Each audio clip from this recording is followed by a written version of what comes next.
right. Hi, and thanks for being with us today. We're here with Aaron and Justin. And they're from the True North insurance companies. And so they're here just to provide some information on what they can offer for home child centers and center centers. So you guys can take it away. Thank you, Lisa.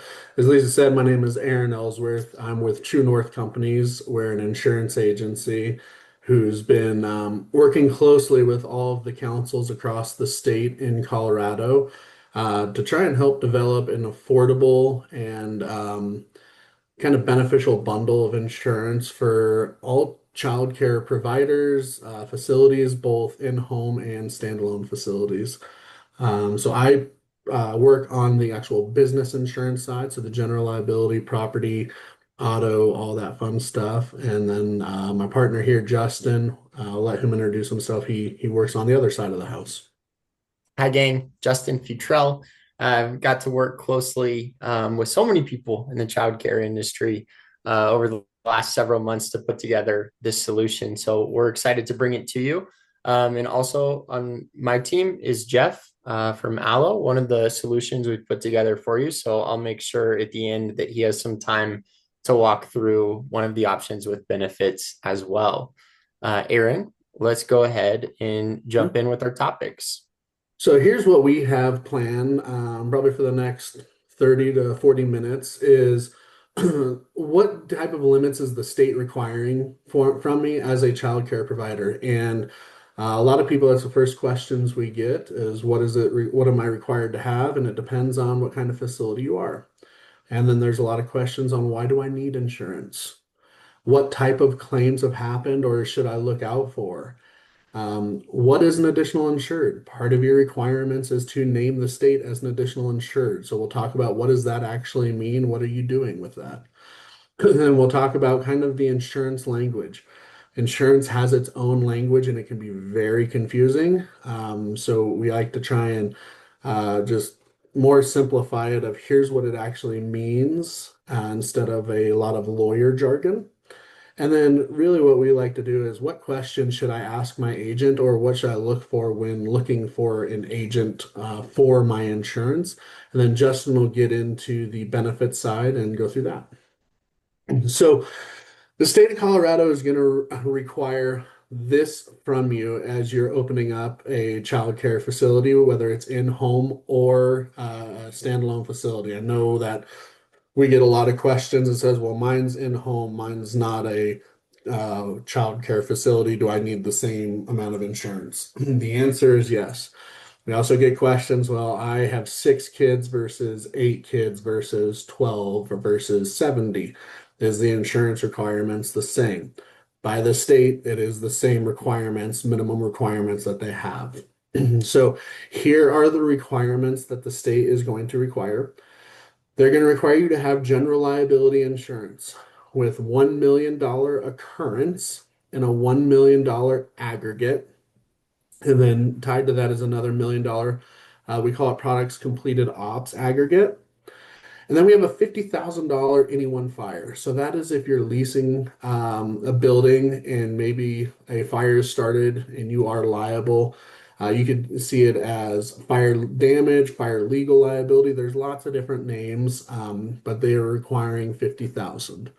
What I can tell you is most commercial insurance, this is going to be automatic. Everybody's going to give this to you, and you actually might see 300,000 on the fire.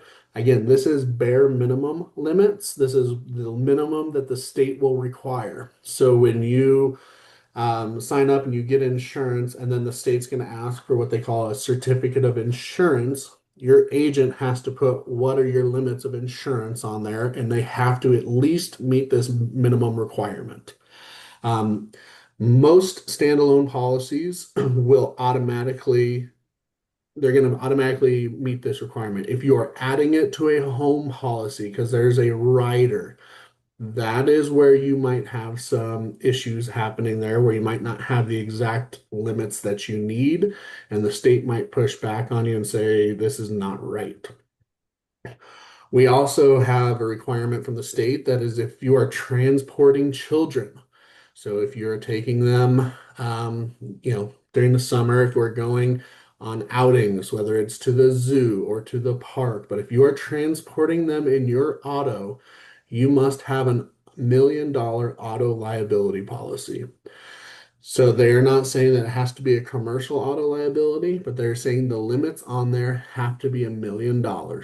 And they are going to want to see that named under your child care entity as well. So again, if you're transporting them in your personal vehicle and you do not have a vehicle under the name of your commercial entity or whatever entity you registered with your license, you're going to need to talk to your agent to help figure that out. The last part of this is the state of Colorado is going to need to be required to be an additional insured on your policy.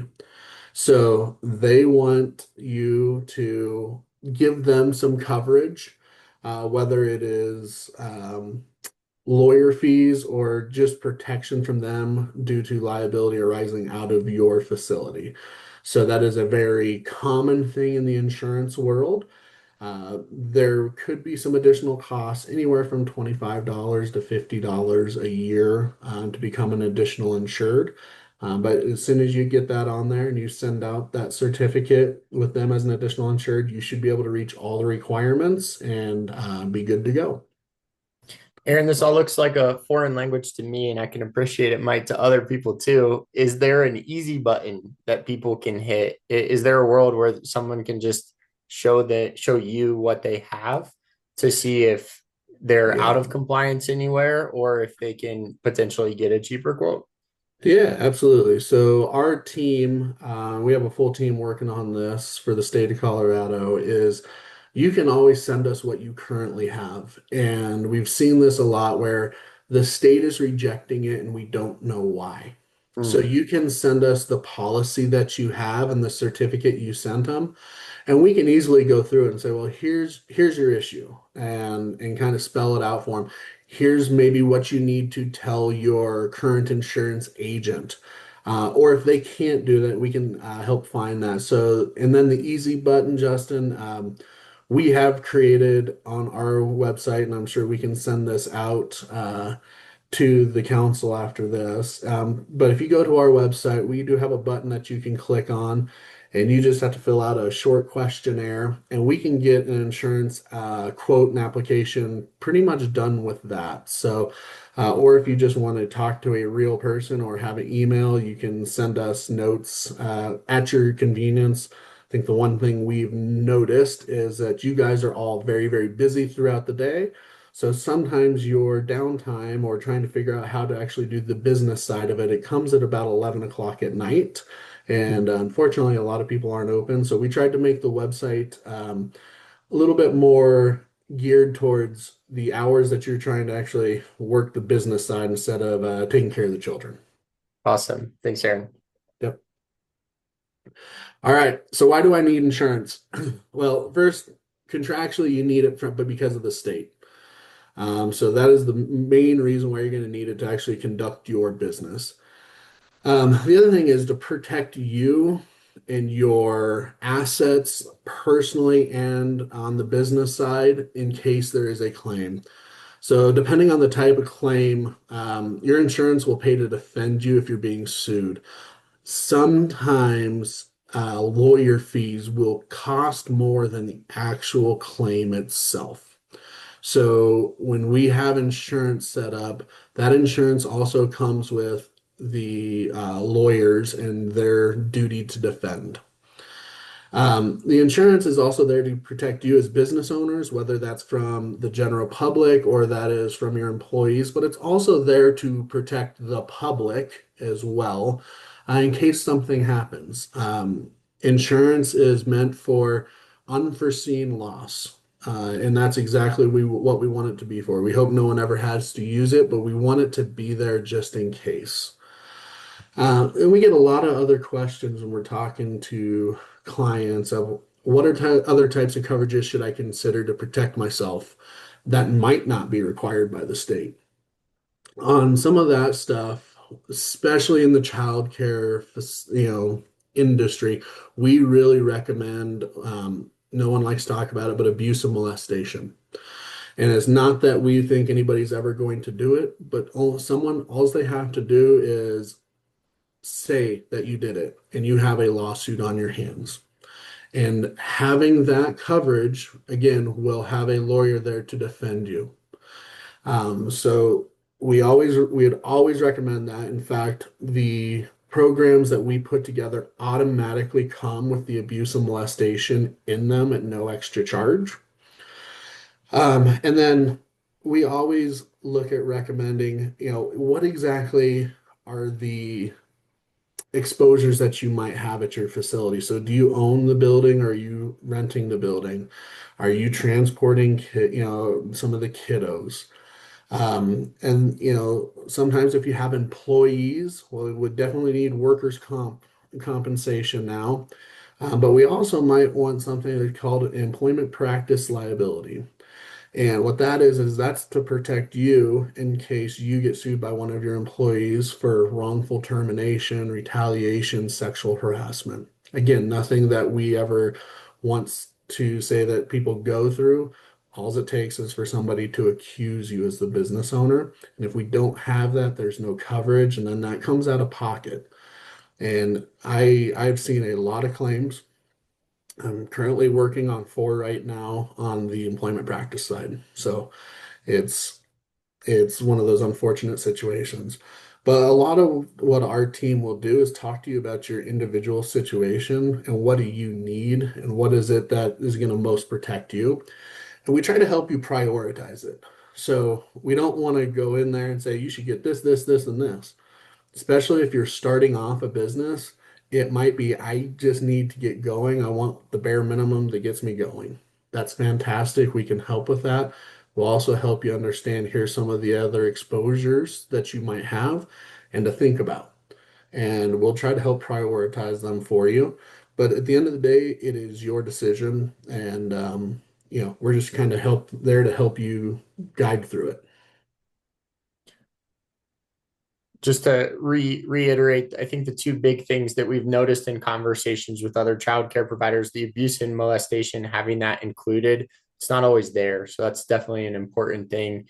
And secondarily, the lawyer's fees being included in your policy rather than additional is a lot different. So definitely an important detail. Good pointing that out, Aaron. Yep. All right, claims examples. So here are claims that I've actually seen in I don't know, my long career is in the insurance side of it. So I have had an auto accident while transporting kids.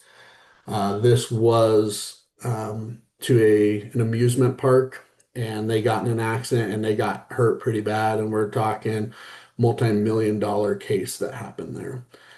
So it's a very unfortunate incident, but it happens. We had another one where we had a um, infant getting changed and diaper changed and looked away for 1 second and fell off the changing table. That was about a $400,000 claim, and it was, unfortunate incident as well. We have had multiple dog bites. So especially the in-home, I would tell you to be any of the in-home facilities, be very, very careful with the dogs, even if they are very um, loving on kids and all that stuff. Sometimes if you catch them off guard or they pull the tail, we have seen dogs turn around and snap.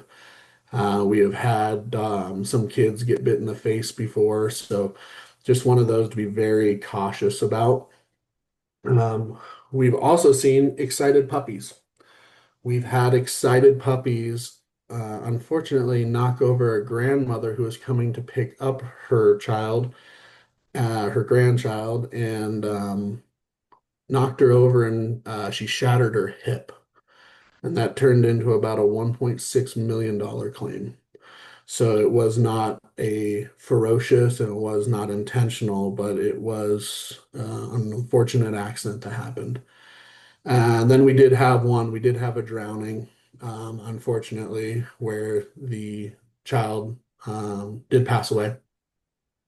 So that's why we're always very careful around pools, hot tubs, ponds, any sort of bodies of water. Okay, going back to the additional insured status, this is what the state of Colorado is going to require you to have. So as when you're getting your policy set up, you're going to want to name the state of Colorado as an additional insured. And what does that actually mean? That means you are giving coverage to the state from your policy. So you're covering them as an entity. Again, that could be legal fees, or that could be if someone names the state when there's a lawsuit that happens, that means that our policy is going to protect the state as well. And so again, why do I have to do it? We have to do it because the state requires this of us. So anytime there's business interests, people can put requirements on you as a business to say, okay, you need to add us and as an additional insured. And we have to do that, or you as the entity would have to do that, or else you might get your license pulled, they might get non-renewed, or you might not get your license. And we've seen that, especially with people trying to apply for licenses. This is kind of a common misstep that we see is they don't name the state of Colorado as an additional insured. All right. So here now we're getting into some of this fun jargon from insurance. So if you remember, what does the state require? $1 million occurrence and $1 million aggregate. Most of our policies are a $1 million occurrence and a $2 million aggregate. And here's what a difference between those two are. So an occurrence means any one accident, any one incident. So if somebody slips and falls or gets bit by the dog or something happens, we have up to $1 million for that one single claim. If it goes over $1 million, we do not have more money. Or if we're in the auto, I don't want to say auto accident because that's an auto side of it, but if we have a deck collapse and we injure 5 people, it is $1 million for that one incident for all 5 people. So if each person sustains $300,000 worth of damages or gets sued for $300,000 worth of damages, it's $1.5 million. There's only $1 million there. The difference between that and aggregate. The state doesn't require those to be different. They require them both to be at 1 million. We have it at a 2 million aggregate. What the aggregate means is how much will they pay out for the entire policy year. So if you start your policy on July 3rd of 2025, if you have a $2 million aggregate, the most the insurance company will pay out for all claims will be $2 million.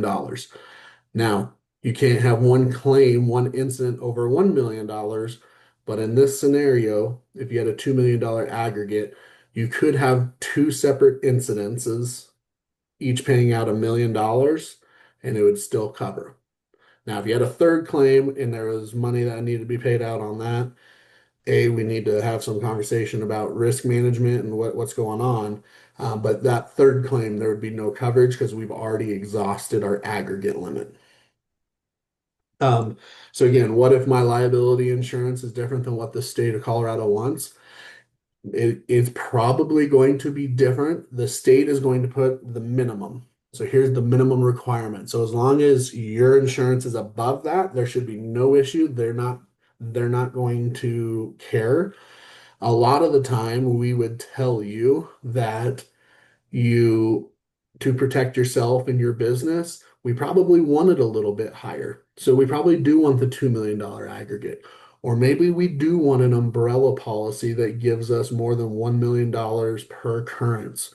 So those are different things that our team would talk through and just work through exactly what is your scenario.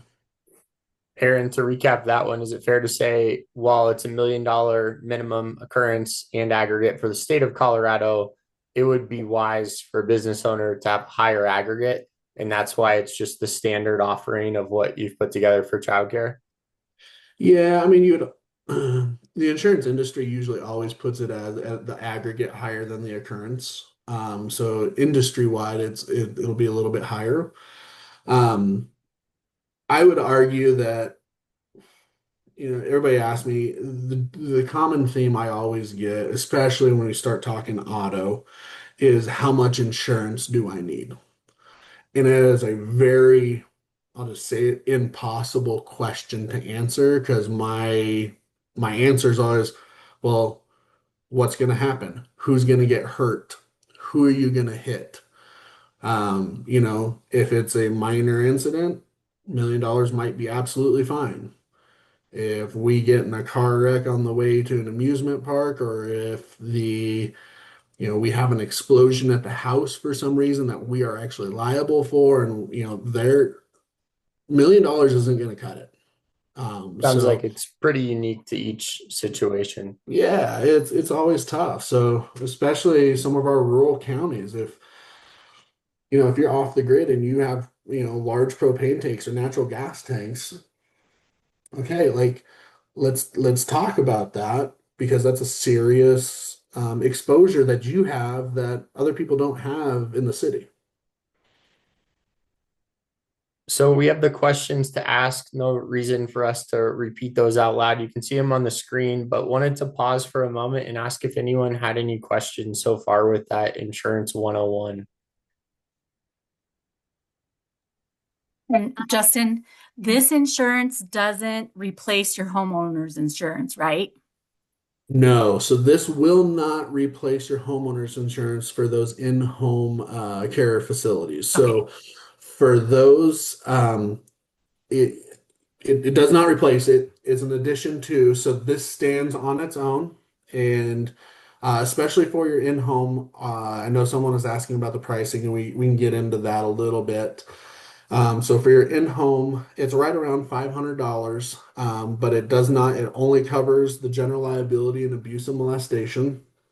It will cover all the requirements by the state of Colorado, and more, but it'll at least hit those minimum requirements. But it do not cancel your homeowner's insurance. This does not protect the property of your home. This is not personal liability. This is business liability. So thank you. Good question, Lisa. This is Tina. I have a question.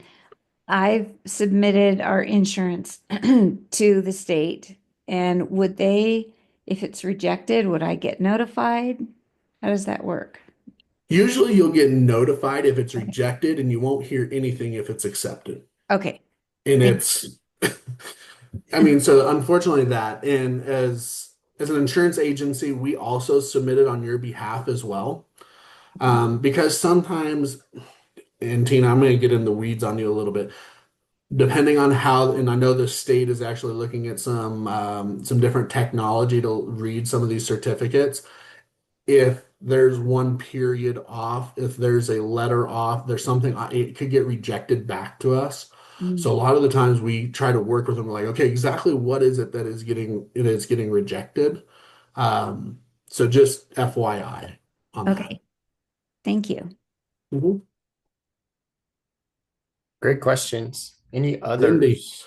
Cindy's got one. Hi. Oh, I just want to kind of add something to Tina. Tina, you'll also see the contract be sent to you. That will be sent through DocuSign, and you'll fill that out too. That's another indicator that your insurance went through and that they're ready for you to sign. Oh, great. Thank you. Of Thanks, Cindy. course. All right. So now we'll segue into the solutions that we've developed in partnership with the Early Childhood Council Leadership Alliance across the entire state of Colorado. What do I need to know? One, it's officially launched. So the business insurance, Aaron gave the background. Now we'll give the specifics, or I should say a little more specifics, and then healthcare and benefits. So we'll jump into that now. So pass it to Aaron for the business insurance Yep. for in-home and community facilities. Yep. So we have it broken out into two different facets here. We have our in-home facilities and our community facilities. For the in-home, it's a fairly simple application. So when you send it in to us, we ask a few questions. When you go onto our website, it's kind of a DocuSign form. Again, we're trying to make this as easy for you to fill out when you want to. You're not paying for anything. You're not doing anything. We're just trying to make it so you can do this at 11 o'clock at night when you finally have a moment to yourself. And then it downloads to us into our email, and then we can get a quote going for you. The requirements on there, no pool, no trampoline. So if we have pools, it's an automatic declination from this carrier that this program set up for the Alliance. Doesn't mean we can't get it somewhere else if you really love your pool, but that $500 a year is no longer going to be $500 a year. And then trampolines. So we're talking about the large trampolines. We were going back and forth when we were setting up this program about those mini exercise trampolines.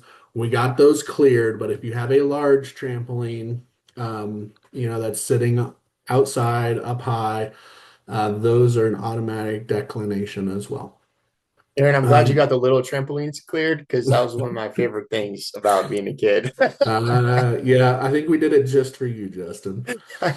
So again, that one is going to come automatic with the general liability coverage and your abuse and molestation coverage. And then our community facilities, we actually have two carriers set up to give us the maximum amount of coverage we can get here. On this, we cover the general liability, the abuse and molestation as well. And then depending, do you need property coverage? So whether you own your building or if it's just the business personal property there. So all the toys, all the stuff that you have, we can do that. We can do auto liability as long as it is a 15 passenger van or less. If we're getting into school buses, I can do it, but it can't be under this program. And then we can add umbrella on this as well. All of these are monthly billed. I can't give you an exact price because this is a little bit more customary of what do you want included on there. But we've got a great program that's kind of lined up onto that as well. But we can pretty much get all of this done with one carrier for this program. And the last piece, Aaron, in case anyone doesn't know, you and I know it because we've been working on it for months. But the reason this program was created was to try to create more affordable insurance options for business owners. So while the easiest thing to do is just check to see if there's a more affordable option for you. And we've done our best to make that as simple as possible for you to be able to find out. Any questions there on the business insurance before we switch over to benefits?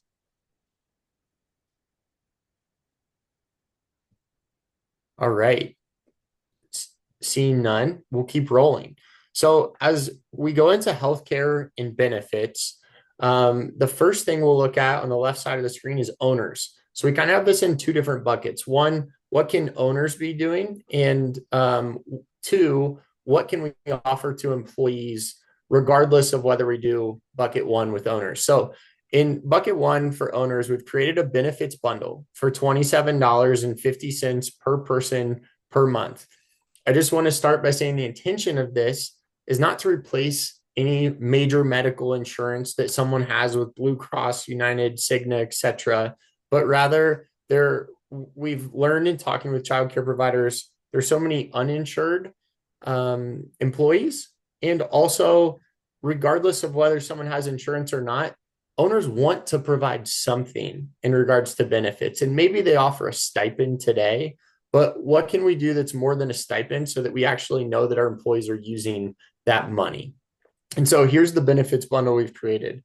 The one note is it must be provided to all employees working 30 hours or more. We've had several questions from childcare. Can we add part-timers too? The answer is yes. You can add as many as you want, but the minimum is your employees who are working 30 hours or more. So what comes with it? 24/7 virtual healthcare, telemedicine.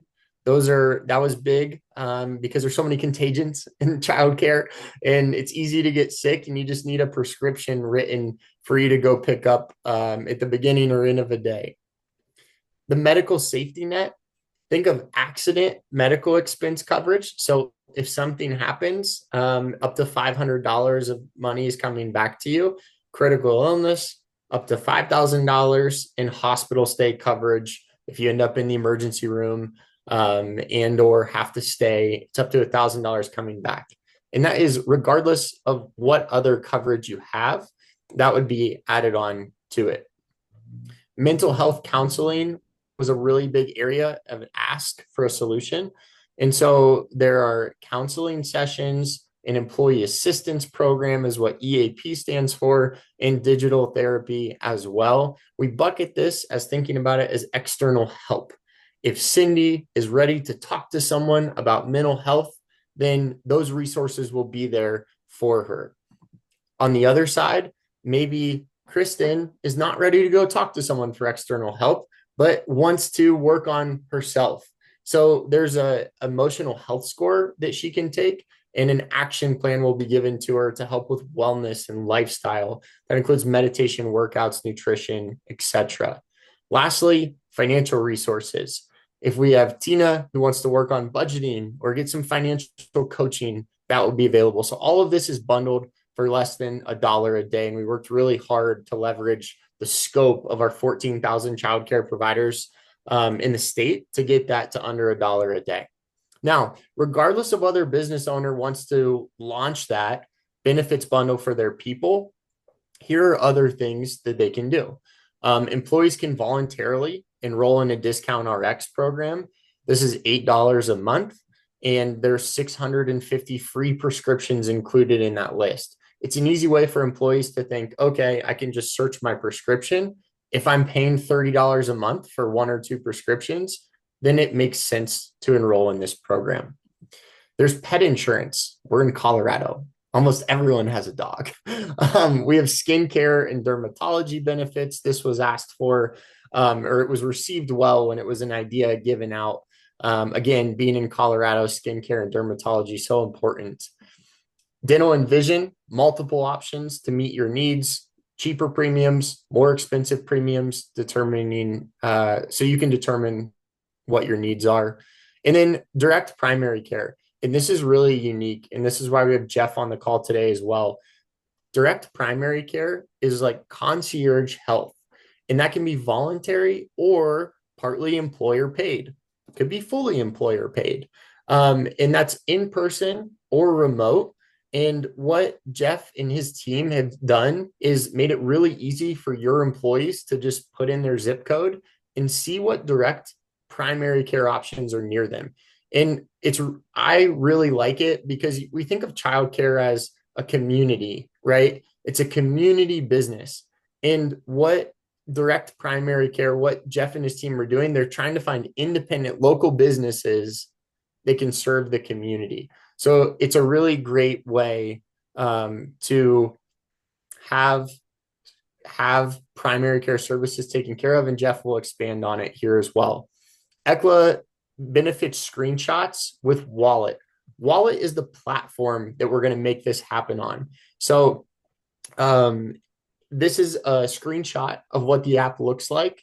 And if the benefits bundle, whatever employer paid aspects are in this, they'll get a screenshot. And then those employees can look at learning more about discount pharmacy, learning more about skincare options, learning more about pet insurance, etc.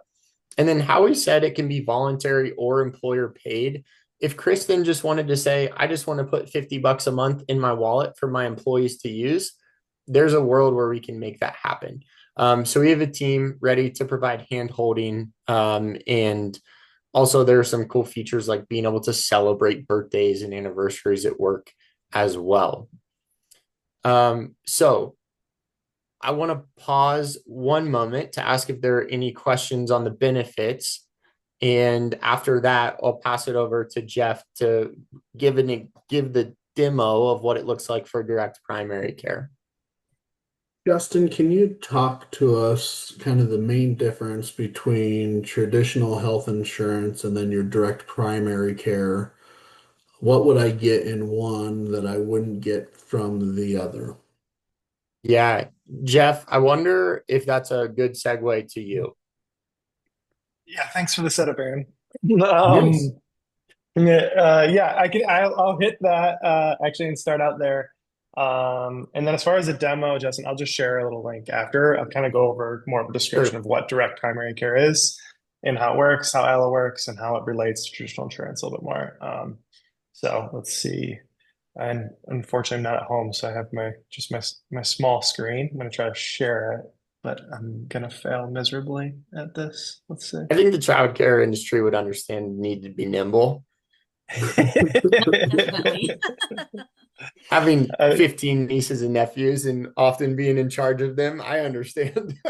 yeah, and That's a as I'm scary thought, Justin. stalling, that's a ton. As I'm stalling, I can do the brief share of. I actually grew up. My mom had a small, like home-based childcare all growing up, so I lived it throughout my whole childhood with having. It was usually around like 10 kids, and I loved it. So happy to be able to work with you all on this. That was one of the things that got me really excited. Um, Okay, so direct primary care, as Justin shared, is what we do at Owl Health. So what direct primary care is, are primary care doctors who have left the traditional model. In the traditional primary care model, you see about 2 to 3,000 patients.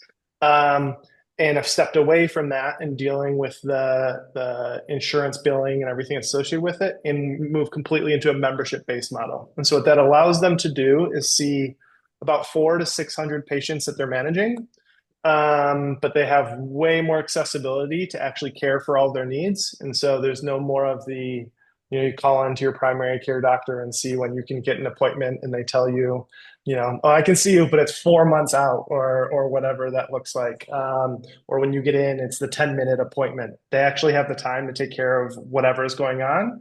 And so a normal direct primary care visit will usually be somewhere between 30 and 60 minutes. You also can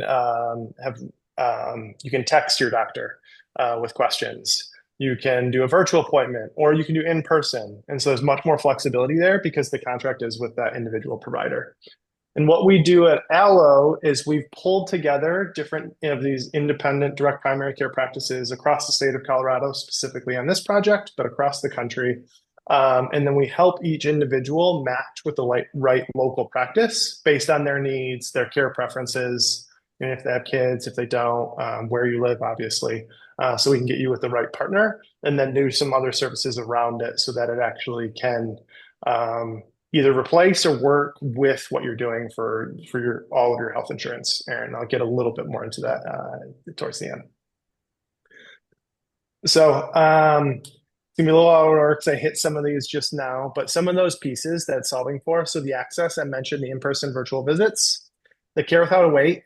So pretty much every direct primary care practice we work with can always do same or next day appointments for anything that's urgent. And then those longer visits. And I was actually pretty conservative here, saying the 30 to 60 minutes. Most first visits are usually 90 minutes. And so when you walk into a direct primary care office, it's a very different experience than a normal doctor where they might have a couch and you just sit down and you just say, like, this is where I'm at with my health. These are my health goals. This is what I'm looking to achieve. This is where I'm at. And it's just a conversations because it's an ongoing relationship with that provider. And so they obviously can help you with those goals, but also with more urgent needs with those same day visits.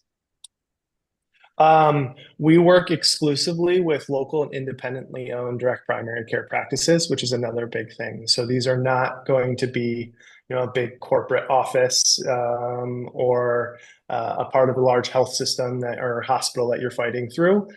These are usually owned by the provider themselves that are doing the services. And so they have way more freedom to actually customize that experience for you and also be there for your needs. You're not going to call a 1-800 number and hope to get to eventually hit the right number so you can get to your doctor. You're actually talking and working directly with them.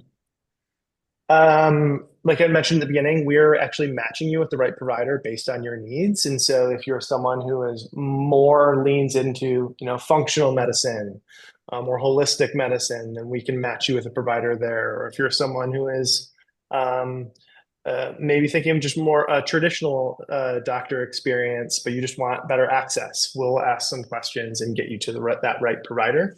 Or if you want someone who has maybe more availability, one of our providers I know, one of my favorites, he actually um, built his practice. So the ground floor of his house was where his practice was, and his second floor is where he lived.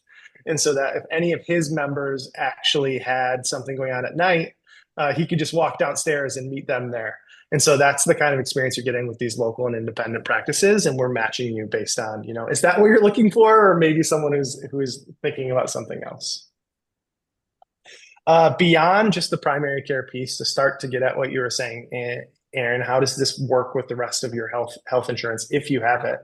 Um, these doctors and our team will actually help you find if you ever need something outside of the four walls of that direct prime or whatever that direct primary care doctor can do. We'll actually help you where to get that service for the best price possible. So, for example, with a traditional doctor, an MRI will sometimes, if you're referred into a hospital, will sometimes be between $2,000 and $3,000. In reality, if you're going to an imaging center and where a direct primary care doctor is going to send you to, it should be a few $100s. And so they're going to actually help you find like where are those cash pay places where you can actually get affordable care that is just as good. It just doesn't have the traditional markup that's associated with some of these health systems. And then if you're looking for something that protects you both for direct primary care and actually need support because you either don't have health insurance or you don't like your current health insurance, we have a partnership with a health share called Sedera. And so you can combine direct primary care with a health share membership through Sedera to protect you from the big bills that might come up. That's where Sedera comes in. And then the everyday care, that's where the direct primary care comes in. And those two together, this is not said with a promise. It depends exactly where you're at and your family setup, but can usually be done for about $250 a month for a single person, combining those two things together, which is obviously significantly less than what traditional health insurance usually ends up being.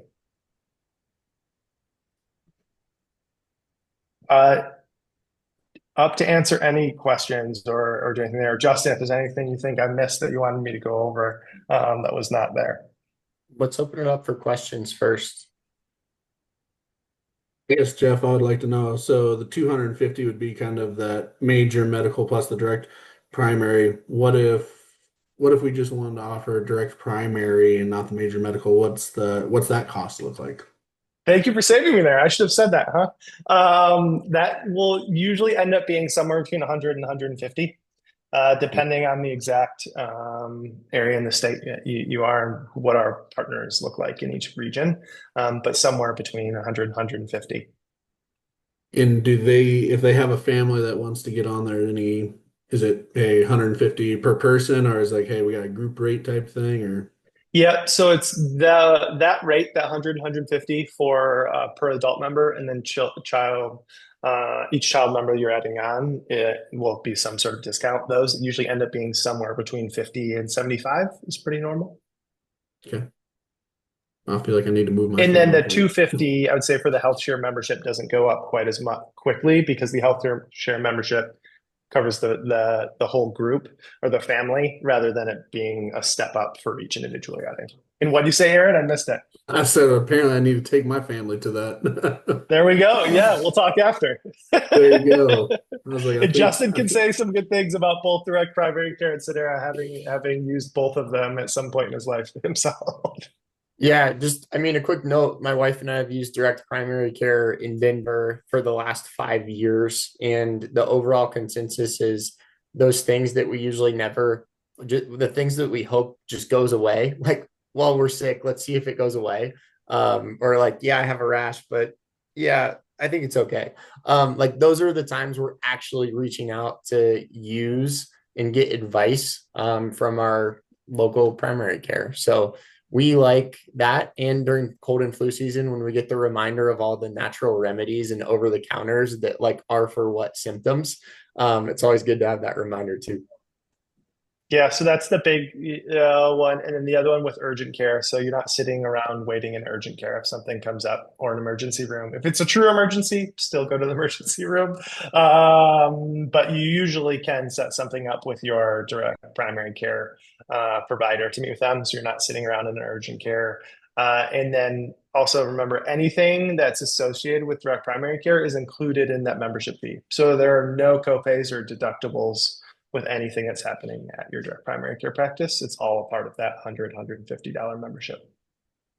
And how, I mean, so obviously, Justin, you used Denver, but what about some of our more rural or mountain communities? How's the coverage look there? Um, you'd be surprised to know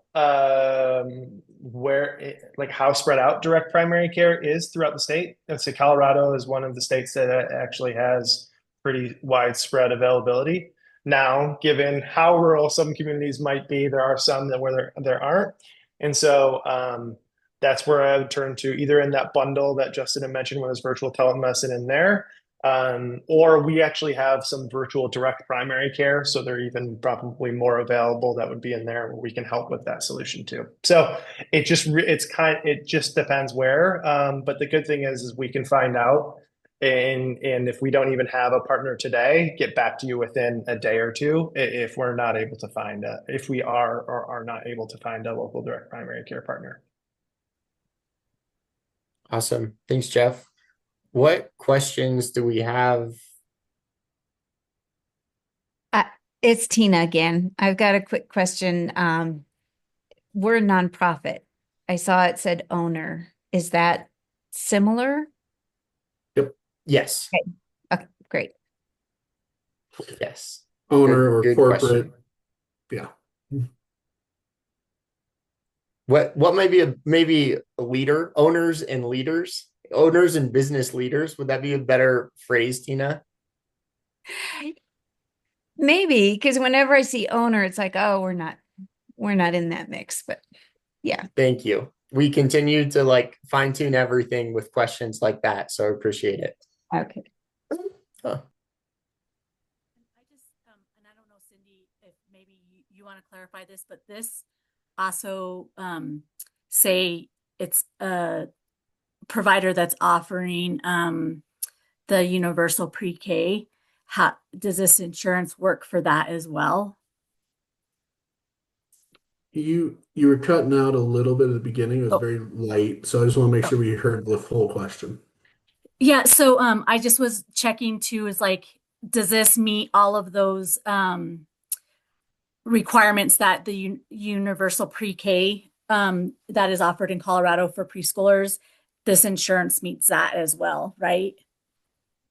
Like if it's a home care facility that's providing those cares. Cindy, do you know that, or does that sound like something that this is going to be compliant with? Yeah, Lisa, like Aaron said, kind of towards the beginning, he kind of gave had a slide where it had the minimums, and that's what the state Okay. is requiring, Okay. those minimums. So they do provide that. So Okay. this I is a wasn't sure. great, Maybe UPK had something else, but I just wanted to make sure that that was yeah, in yeah, no, compliance as well. yes, this Good will to be call in that out directly, though. It's Yeah. Yeah. yes. And then, yeah, so this is really great because we know that a lot of our home providers, specifically, are the ones that are struggling with their policies, wanting to raise it up or do Yep. whatever it is. So this is a great option for them. And to our providers that are here today, if you know of a home provider that's struggling with that, please let them know of this. We'll share out this recording, and then they can watch it for themselves. But this is a huge kind of thing for our home providers right now that I've been seeing. So yeah, this is a great thing, guys. Yeah, that's probably where everything, the idea spawned from, Cindy, was hearing kind of the outcry of how do I get that insurance specifically for the home? Because it's, well, there's a rider on my home insurance, but it won't go up high enough, or I can't get, it's not the easiest thing to get insurance for in-home daycares or child cares. So this is where it really spawned from, and so was how do we get it, and how do we get it to be attainable, and how do we get it to be affordable? So that's really kind of where we've pushed. I see most of the people we've heard from have been in home. Yeah, I think it's great. And you guys answered so many questions. And just with the presentation that you gave today, I think is great. I want everybody to know too that we'll put the slides on our while they were sleeping, and I'll send them out too. And then also if I can get like Jeff, your information and maybe some stuff just about the insurance and that stuff for the health, that'd be great. So I can add that as well. We also send out a newsletter, and so I'll make sure that I include that in these next few weeks newsletters, and Cindy will include it in hers as well. So yeah, does anybody have any other questions? Can I ask one last question? Sure, of course, Tina. With the supplemental, the 2750, is there, we have a small staff, and that's the issue we've always had with health insurance of any kind. You have to have 10 or more, and we have 10 employees, but not everyone would qualify. Is there a minimum employee number, or how does that work? With the benefits bundle, there's no minimum. It doesn't matter if there's just one person who has their own small business and it's just them, or if you have 10 people, it's going to be the same price. And just want to make sure we're on the same page. The benefits bundle has the 24/7 urgent care telemedicine, the medical safety net, the mental health resources, the financial resources, and that's all in the in the benefits bundle for $27.50 per person per month. Mm-hmm. In regards to the actual major medical insurance, if you want to take a look at that, that will be through Aloe Health in what Jeff was talking about. And there's not a minimum. That would be where individuals at your company can go in to the platform and see if they would qualify from an individual standpoint for that. But on the bundle, just to clarify, Justin, that bundle has to be employer paid Yes. for Yes. all anybody who works at least 30 hours or more, they have to That's have right. it.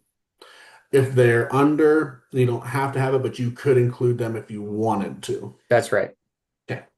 Okay. And then to make it more complicated, No, on the Jeff, DPC, simple. the DPC side and health share side, ignore all of those rules. It can be however many people you want, and if it's employer sponsored, you do have to obviously offer that to everyone who meets that criteria. But if it's not employer sponsored and just an individual wants to sign up, it can be one person, it can be your whole team, it can be anything. And so that one's more flexible. Great. Thank you. Cindy? Jeff, I have a question for you. Being from, a Latin household and everything, with that being a huge thing when going to the doctors or doing like that, does Aloe Health have bilingual providers that you've seen, or is it very minimal? Definitely seen some, and there are some in the Colorado network that we work with too. So that's yeah, that's been a priority to add some, and so even if the Spanish speaking providers that we work with in Colorado aren't local, we can usually set up a virtual only membership if necessary. But there definitely are some Spanish speaking providers on the platform in Colorado that we work with. Awesome. Perfect. Thank you. Mhm.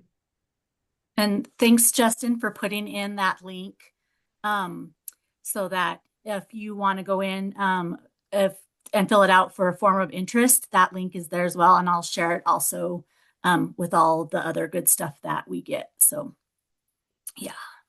I'd say the last thing that we'd want to add on there is this is continually evolving. This, I'm going to say, problem or situation was brought to us in December of 2024. So we'd been working to just try and help solve. And by no means are we 100% there.